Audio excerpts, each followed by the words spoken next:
আরে আমার বাবা কি করতেছে দেখি তো, এখানে এ তো খেলা করতেছে।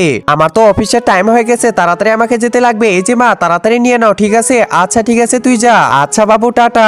আরে কি ব্যাপার, মা আবার চলে যাইতেছে? আরে আমাকে ছোটুকে রেখে তো যাওয়ার ইচ্ছা করতেছে না।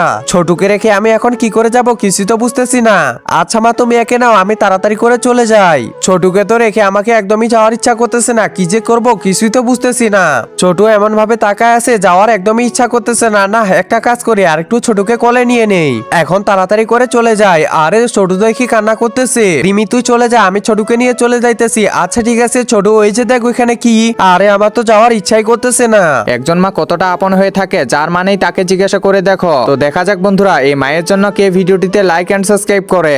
আর যারা মাকে ভালোবাসো না, তারা ভিডিওটি থেকে দূরে থাকো। ছোট ওইখানে নিশ্চয় মনে হয় কান্না করতেছে। আমার তো একদমই ভালো লাগতেছে না, তাও যাই। না না, এভাবে মনটা টানতেছে না, এভাবে যাওয়া ঠিক হবে না। ধুরু তোমার অফিস, আমাকে ছোট লাগবে। আরে বৌমা, তুমি কি অফিসে যাবে না? ছাড়ো তোমার অফিস, আমি বাসায় থাকবো। এটাই মেয়েদের জন্য বেস্ট।